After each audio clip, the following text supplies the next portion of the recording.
हम राशियों की बात करें, मेरे मन में एक सवाल आया। हम देखते हैं कि डेली डेली राशिफल दिखाई देते हैं, यूट्यूब पर देख लें या न्यूज़पेपर में देख लें कि आपका राशि जो भी है, इसका राशिफल ये है। तो वो राशि की जब बात होती है, वो लग्न राशि होती है या नाम राशि होती है? क्योंकि जैसे अब मान लीजिए मेष राशि हो गई, मेष राशि का राशिफल लिखा हुआ है, मेरे नाम राशि मेष है, लग्न राशि धनु है, मैं कौन सी मानूं? जी देखो, जो रियल सन साइन है वो तो चंद्र राशि है। यानी कि लगन में जब हमारा जन्म होता है, उस लगन में चंद्रमा किस राशि में विद्यमान है। सपोज आपके चंद्रमा 9 नंबर में है तो आपकी धनु राशि है। जो रियल सन साइन है वो धनु राशि है। जब टीवी पे आप किसी का भी देखते हो कि आज चंद्र राशि, आज धनु राशि वालों होंगे माला माल, तो समझ लीजिए वो रियल वो माला माल होंगे, पता नहीं। ये तो आप भी इतना तो समझती होंगी कि कहीं ना कहीं हम भ्रमित हो रहे हैं, उसी से हमें अपने आप को बचाना है।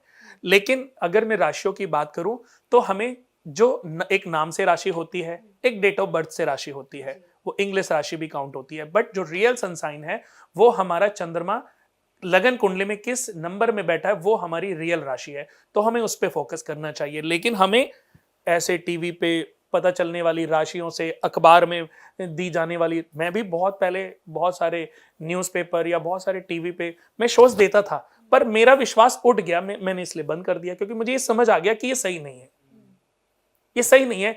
दुनिया के 16 करोड़ लोग हैं, उनकी सेम राशि पे सेम लाइफ नहीं हो रही है, सेम लाइफ नहीं हो रही है।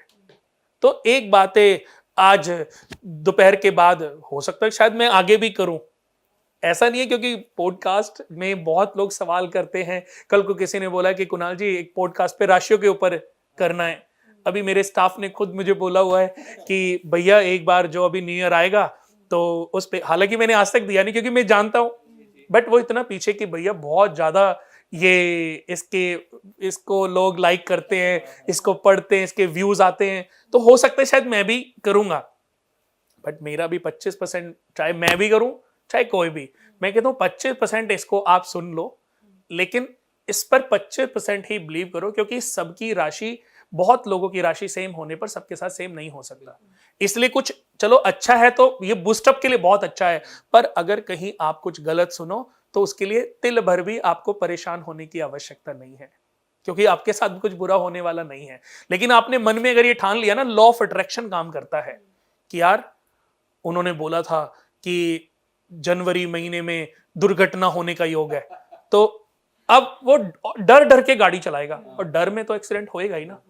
अरे देखा पंडित जी ने बोला था, उसको ये पता नहीं चला कि उसका डर ये एक्सीडेंट करा बैठा है।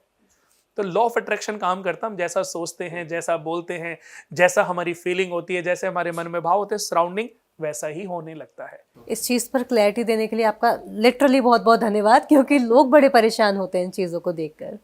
हाँ, मुझसे मिलते हैं, मैं कोशिश करता हूँ, समझाने की कोशिश करता हूँ। इस पॉडकास्ट से लोग समझेंगे भी। सर अब कुछ रेमेडीज आपसे जाननी है, फिर वास्तु को लेकर भी मेरे बहुत सारे सवाल हैं भी आपसे जो पूछने हैं। हस्बैंड वाइफ के बारे में बात करते हैं। अगर हस्बैंड वाइफ का रिलेशन अच्छा नहीं चल रहा है तो क्या रेमेडीज करें जिससे उनका रिलेशन अच्छा हो जाए?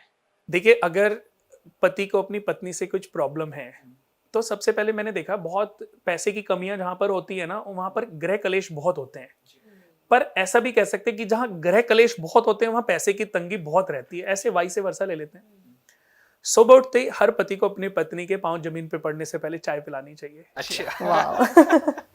जिस घर में ये उपाय फॉलो हो जाएगा, उस घर में धन की, लड़ाई झगड़ों की कभी भी कोई परेशानी नहीं होगी। तो कुणाल जी उपाय खुद करते हैं। बहुत एवरीडे। और आपकी अपॉइंटमेंट सब बढ़ने वाली है कि जाना है तो कुणाल जी के पास ही जाना है, सही चीजें। हाँ, तो सही देखो, सही जानकारी दोगे तो आपकी अपॉइंटमेंट्स बढ़ेंगी। पर आप मेरा अगर कुणाल वास्तु केंद्र आप फेसबुक इंस्टाग्राम पे जाकर देखोगे तो हर महीने के 25 दिन तो मैं बाहर ही रहता हूँ।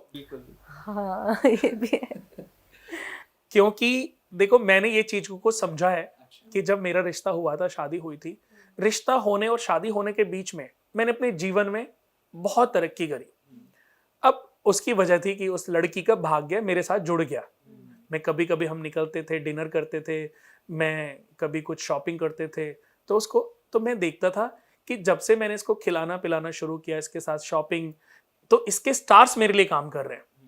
शादी हुई, शादी के बाद किस्मत ही बदल गई। तो इसमें मेरी पत्नी का बहुत बड़ा, क्योंकि उसकी कुंडली में उसके 7th हाउस का जो मालिक है वो 9th हाउस में बैठा है। तो पत्नी भाव का मालिक कहाँ हुआ? पति भाव का मालिक उसकी कुंडली में भाग्य के घर में, सप्तमेश 9th हाउस में बैठे हैं। तो जिससे भी शादी उसकी होती उसकी किस्मत बदल जाती। तो अब हमें क्या करना है? उन ग्रहों के बेनिफिट को लेने के लिए हर व्यक्ति को अगर अपनी पत्नी के ग्रहों के बेनिफिट लेने हैं तो पत्नी की सेवा करनी पड़ेगी, सेवा केयर करनी पड़ेगी। सेवा बोलना शायद आपको बुरा लगे, पर केयर कर लीजिए।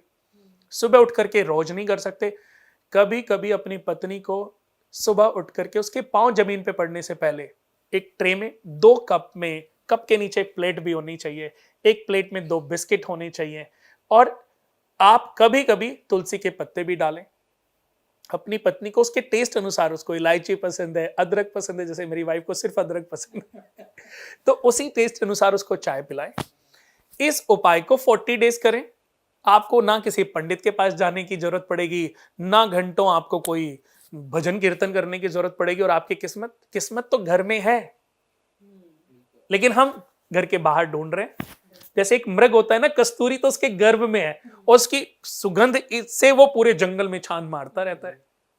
तो ऐसे ही भाग्य, लक्ष्मी, धन, बरकत सब घर में है। तो साथ के साथ गर्लफ्रेंड बॉयफ्रेंड वाला भी बता दीजिए, जो आजकल बहुत ज्यादा ट्रेंड भी कर रहा है, ये उनके तो रिलेशन देखो, के लिए क्या करें? एक कुंडली में, एक किसी भी व्यक्ति की जन्म कुंडली के तीसरे घर में हाँ, चंद्रमा बैठ जाए या छठे अच्छा। घर में चंद्रमा बैठ जाए तो इसको कन्या और बहन ऋण का दोष कहते हैं। अच्छा। कन्या और बहन ऋण का दोष। हम्म, ये बनता कैसे वो बताता हूं। एक गर्लफ्रेंड के होते हुए दूसरी गर्लफ्रेंड को बनाना तो ये चीटिंग हो गई ना। पत्नी के होते हुए कोई गर्लफ्रेंड बना के रखना, ये भी चीटिंग हो गई। बिल्कुल बिल्कुल।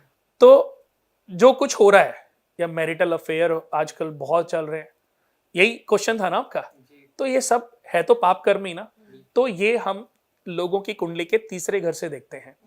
तो तीसरे घर में ये इंडिकेशन मिलता है कि किसी की लड़की या बहन की हत्या करना, हद से ज्यादा जुल्म करना, बहन का ख्याल ना रखना, किसी लड़की को धोखा देना, किसी लड़की को धोखा देना।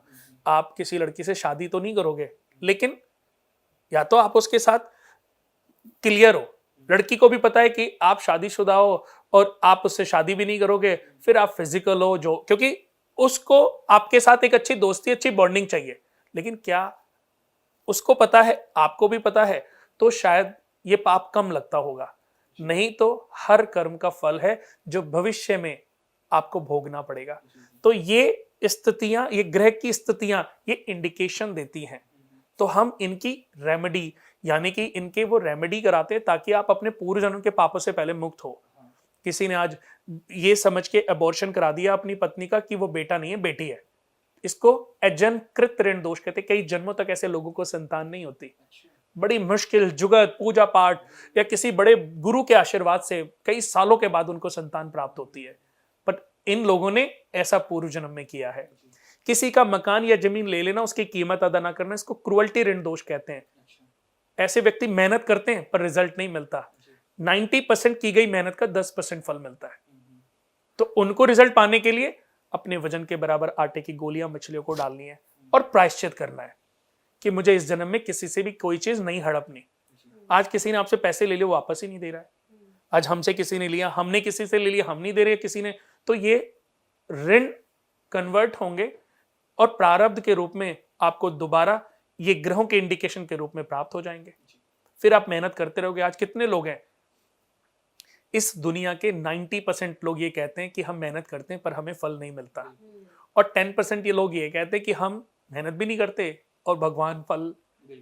इन लोगों ने बीज बोए होंगे आम के, इस जन्म में वो सिर्फ फसल खाने के लिए पैदा हुए हैं। इस पूरी पृथ्वी का जो 90% पैसा है ना, सिर्फ 10% लोगों के पास है, और जो 10% पैसा है वो 90% लोगों के पास है। भाई आपको सैलरी मिली, 50,000 सैलरी मिली, तो महीने के आखिर तक आपने सारे खर्चे तो पूरे किए, इसका बिल उसका बिल, आपके पास 30 तारीख को क्या बचा? मोस्टली लोगों के पास तो जीरो आप होता है। उस 90% में हो, हम भी 90% में हैं। लेकिन ऐसे भी लोग हैं, Adani, Ambani, Bill Gates, Warren Buffett, ये लोग 10% में है। या ऐसे और भी लोग बड़े बड़े जो बिजनेसमैन है जो मेहनत कम कर रहे हैं या कुछ भी नहीं, वो घूम रहे हैं अपना ट्रिप पे हैं, लेकिन उनके अकाउंट में पैसा बढ़ता जा रहा है, वो 10%। लेकिन ये दोनों कभी भी रुक नहीं रहे हैं। इस 90% से 1% लोग हर साल 10% में चले जाते हैं, और जो 10% लोग हैं इसमें से 10% लोग 90% वाले में सम्मिलित हो जाते हैं। कुछ लोग बिजनेस में लॉस उठा लेते हैं, बिजनेस वाइंड अप हो जाता है, बंद हो जाता है, वो बेचारे बर्बाद हो जाते हैं, वो 90% में। यानी कि पैसे का घमंड नहीं होना चाहिए, ऐसी बातें नहीं करनी चाहिए कि भगवान को भी बुरा लगे। अगर नहीं है भगवान तो कोई फर्क नहीं है, बट अगर भगवान है, हम मानते हैं ना, दिवाली पे पूजा करते हैं, हर धर्म का व्यक्ति कोई ना कोई किसी को तो मानता ही है ना। बट अगर भगवान है और हमें किसी चीज का घमंड हो जाए, हम छोटे को छोटा ना समझें और उसका अनादर करते रहें, तो भगवान को भी, अल्लाह को भी, गॉड को भी, वाहे गुरु को भी बुरा तो लगेगा ना। तो हमें उससे बचना चाहिए, क्योंकि जब उनकी लाठी पड़ेगी फिर हमें संभलने का मौका नहीं मिलेगा।